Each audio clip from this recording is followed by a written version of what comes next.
Assalamualaikum warahmatullahi wabarakatuh. Kami dari kelompok 14 akan mempresentasikan topik mengenai pemanfaatan Penicillium brevicompactum dan Aspergillus terreus dalam bidang farmasi. Kelompok 14 beranggotakan Muhammad Atalaufa Zaki, Sabina Humairah, Priscilia Octavia, Wina Septiani, Theodor Lukman, Ajeng Della, dan Ignatius Gilbert. Sebelum masuk ke topik pembahasan inti, mari kita bahas terlebih dahulu apa itu sel eukariot. Sel eukariot memiliki inti sejati yaitu nukleus. Kemudian, sel eukariot memiliki membran inti sel yang berfungsi untuk memisahkan lingkungan intraselular dan ekstraselular. Selanjutnya, sel eukariot memiliki organel yang kompleks. Sel eukariot terbagi ke dalam organisme tingkat rendah dan tingkat tinggi. Yang termasuk ke dalam tingkat tinggi yaitu hewan dan tumbuhan, sedangkan yang termasuk ke dalam tingkat rendah yaitu jamur, alga, dan protozoa. Dalam topik pembahasan kali ini akan dibahas lebih lanjut mengenai organisme jamur. Jamur mempunyai struktur dinding sel yang umumnya mengandung zat kitin. Karakteristik ini menyerupai karakteristik tumbuhan, namun jamur tidak memiliki klorofil, sehingga tidak dapat melakukan fotosintesis dan disebut juga organisme yang heterotrof. Jamur dapat berupa sel uniseluler maupun multiseluler. Jamur bereproduksi secara aseksual, yaitu melalui proses pembelahan atau pertunasan, dan juga reproduksi secara seksual melalui pembentukan spora seksual. Berdasarkan mekanisme reproduksi seksualnya, jamur dibagi ke dalam 5 divisi, yaitu oomycota, zygomycota, ascomycota, basidiomycota, dan deuteromycota. Objek pembahasan kami pada kali ini yaitu Aspergillus terreus dan Penicillium brevicompactum, termasuk ke dalam divisi Ascomycota, di mana keduanya digolongkan ke dalam jenis moth atau kapang. Dalam divisi Ascomycota juga terdapat jenis cis atau ragi. Mengapa eukariot tingkat rendah dipilih dalam pemanfaatan di bidang farmasi? Karena eukariot tingkat rendah dapat menghasilkan produk yang banyak dalam waktu yang singkat dengan cara memanipulasi ekspresi gen. Jika ekspresi gen dari transkripsi ke translasi meningkat, otomatis produk yang dihasilkan juga akan meningkat.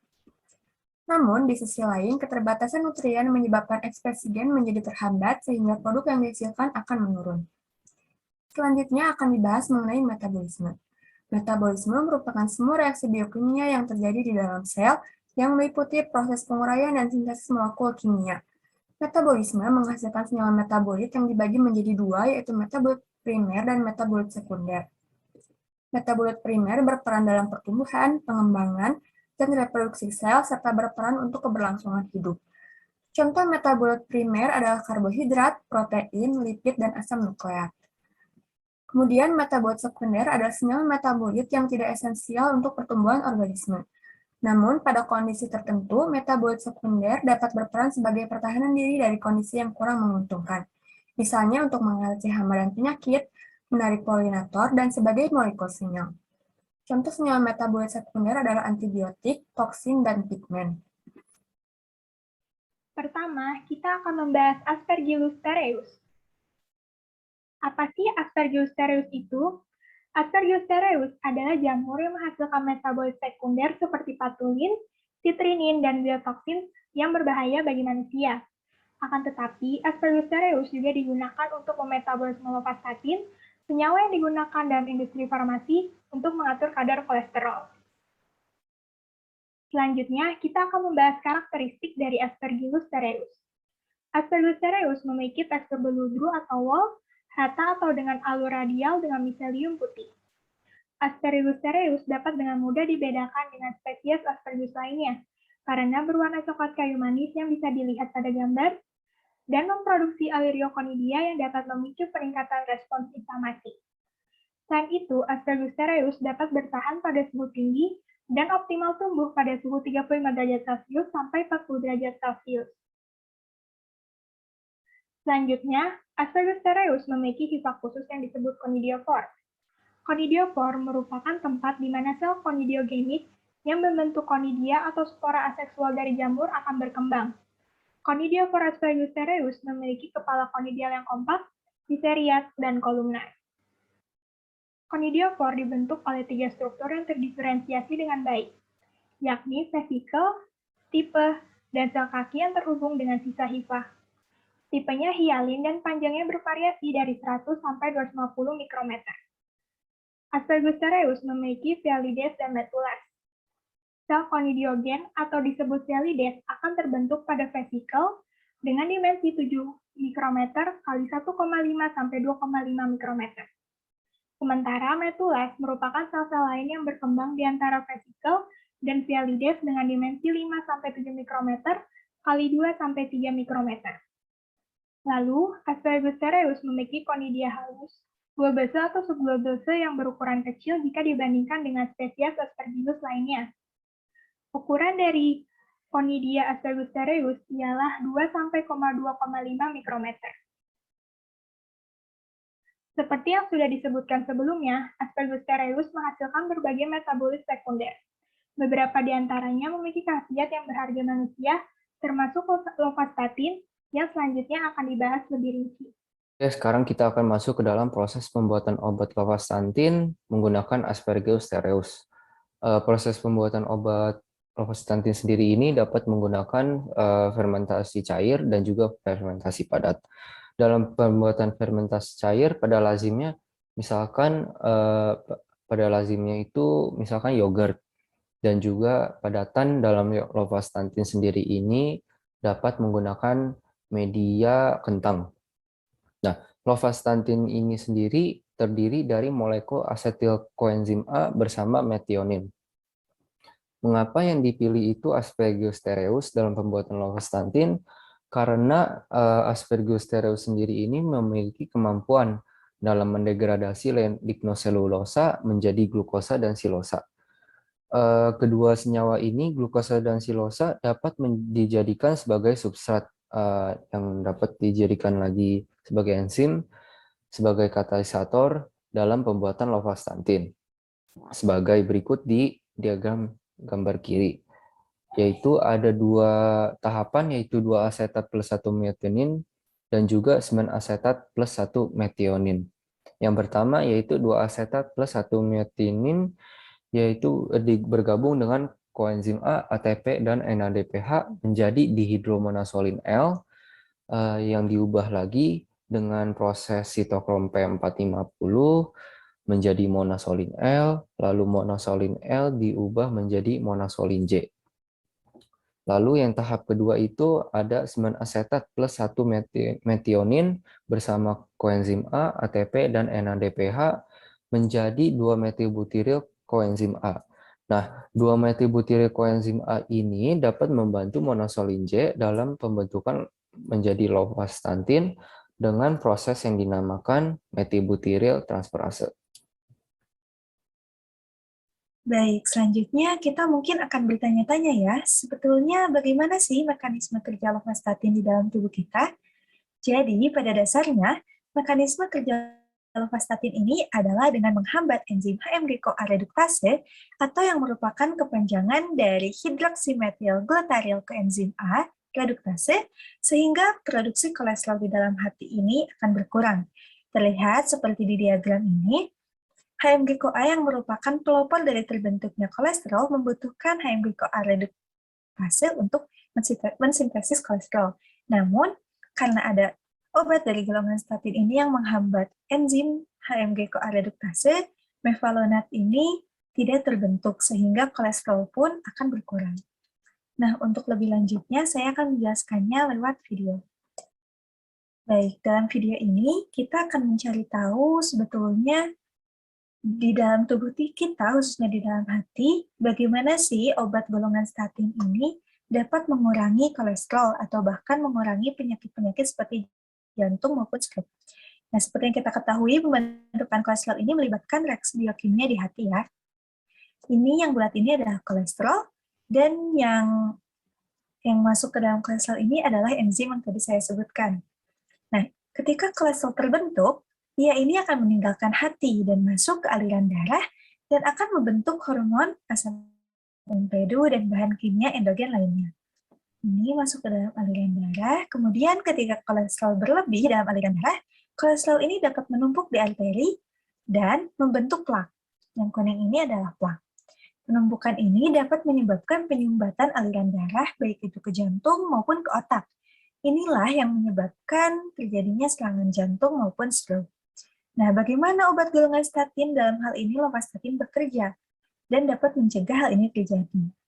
Nah, ini adalah formasi dari kolesterol di dalam hati, sedangkan yang tadi itu adalah enzim HMB-CoA reduktase yang berperan dalam sintesis kolesterol. Nah, dalam formasi kolesterol ini terdapat HMG-CoA yang adalah pelopor dari terbentuknya kolesterol. Nah, kemudian statin ini memiliki struktur molekul yang mirip dengan HMG-CoA. Oleh karena itu, statin dapat berikatan dengan enzim HMG-CoA reduktase sehingga memblok enzim tersebut untuk bereaksi dengan HMG-CoA dan gagal menghasilkan mevalonat. Sebabnya kolesterol pun gagal diproduksi. Nah, dengan menurunnya jumlah kolesterol, maka jumlah plak di pembuluh darah pun akan mengurang, sehingga risiko terjadinya jantung maupun stroke akan berkurang pula.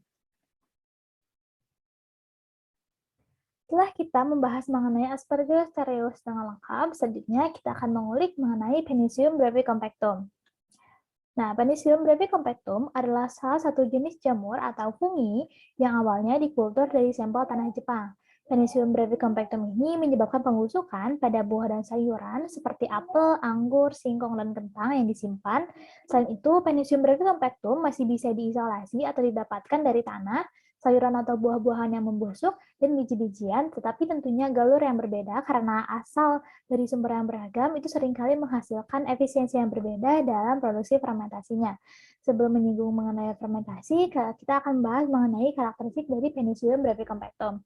Yang pertama, dia tumbuh secara lambat membentuk koloni berwarna hijau seperti yang ada pada gambar dalam waktu 7 hari. Selain itu, dia memiliki diameter 20-30, 12-22 mm. Lalu genus Penicilli ini terhitung berukuran besar dan tervertisilet atau tersusun berbentuk lingkaran atau vertisil seperti yang ada pada gambar. Selain itu, conidia atau sporanya itu berbentuk elips dengan panjang kisaran antara 2,5 sampai 3,5 mikrometer dengan dinding yang halus.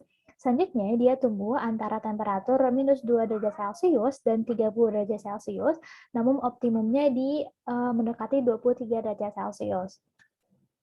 Selanjutnya, karena kita telah membahas atau menyinggung sedikit mengenai fermentasi, jadi fermentasi Penicillium brevicompactum akan menghasilkan metabolit sekunder berupa mycophenolic acid atau MPA atau bahasa Indonesianya adalah asam mycophenolate yang dia memiliki sifat imunosupresif atau dia menekan sistem imun dan sifat antibiotik terhadap bakteri tertentu. Keadaan alami dari MPA ini toksik sehingga dia perlu melalui esterifikasi dulu agar aman untuk dikonsumsi. Jadi kita lihat di struktur kimianya pada ekor dari MPA ini dia memiliki gugus karboksil COOH, sehingga karena mengalami esterifikasi gugus karboksil tersebut berubah menjadi gugus samping ester COO dan namanya juga berubah menjadi mofetil mycophenolate. Selanjutnya, MPA memiliki beberapa kegunaan berhubungan dengan sifat yang dia miliki. Yang pertama, dia dapat mencegah penolakan jaringan pada transportasi organ. Ini selaras karena dia memiliki sifat imunosupresif atau menekan sistem imun, sehingga sistem imun ketika ada organ yang baru, dia tidak menyerang organ tersebut. Selanjutnya, dia dapat mencegah penyakit antraks dengan cara menghambat kerja Bacillus anthrax berhubungan dengan sifat antibiotik terhadap bakteri Bacillus anthrax. Nah, selanjutnya juga dia menghambat pertumbuhan sel osteosarkoma dengan cara menurunkan proliferasi atau pertumbuhan sel kanker melalui kemoterapi osteosarkoma. Selanjutnya, proses pembuatan obat asam mycophenolate. Proses pembuatan obat asam mycophenolate melalui biosintesis Penicillium brevicompactum. Proses berawal dengan reaksi 1 mol asetil koenzim A, 3 mol molonil koenzim A, dan 1 mol SAM. Lalu bereaksi dengan bantuan MPAC menghasilkan asam 5-metylorselinat. Lalu bereaksi lagi dengan bantuan MPAT yang membawa oksigen menghasilkan intermediat ftalida. Lalu bereaksi dengan bantuan MPAA menghasilkan farnesil PP. Senyawa ini melakukan pemotongan oksidatif pada rantai karbon ini. Lalu bereaksi dengan bantuan MPAH yang membawa oksigen menghasilkan asam dimetil mycophenolate. Lalu bereaksi dengan bantuan MPAG atau SAM menghasilkan asam mycophenolate. yang nantinya digunakan sebagai bahan obat produk. Misalnya, obat miofortik, obat resep yang diberikan untuk mencegah penolakan pada orang yang telah menerima transplantasi ginjal, dan obat tablet asam miclofenolat, obat imunosupresan, dan ampuh antiproliferatif. Selanjutnya, saya akan membahas tentang mekanisme kerja dari miofortik. Namun sebelum masuk ke cara kerja obat ini, kita bahas sekilas yuk obat ini fungsinya untuk apa sih? Jadi miofortik ini merupakan obat imunosupresan, yaitu obat yang menurunkan fungsi dari sistem imunitas tubuh kita. Untuk apa sih diturunkan? Bukannya sistem imunitas ini malah bermanfaat bagi tubuh kita. Jadi ada beberapa kondisi di mana sistem imunitas tubuh ini malah berdampak buruk bagi tubuh kita sendiri.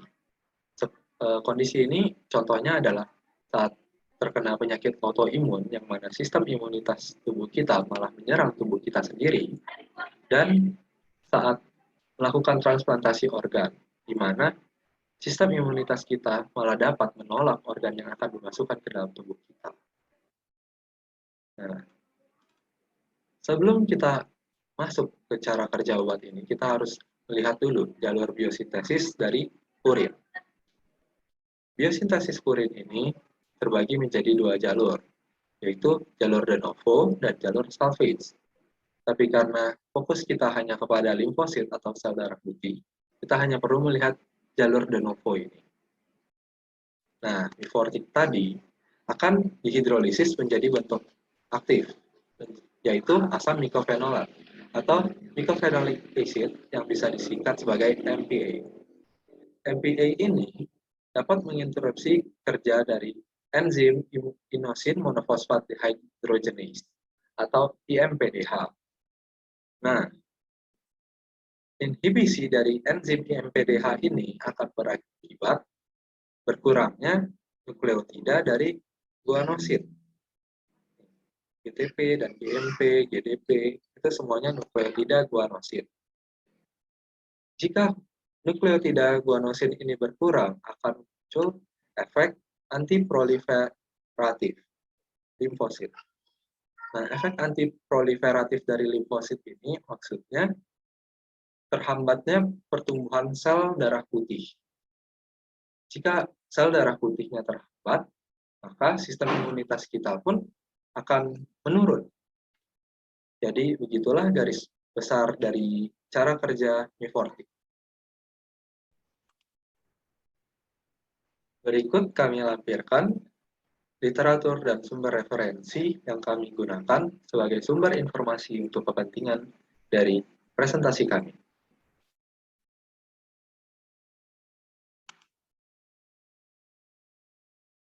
Dan ini adalah detail pembagian tugas kelompok kami.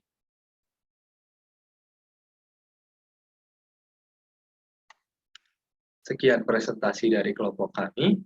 Dengan ini saya tutup presentasi kami. Terima kasih dan mohon maaf bila terdapat kesalahan.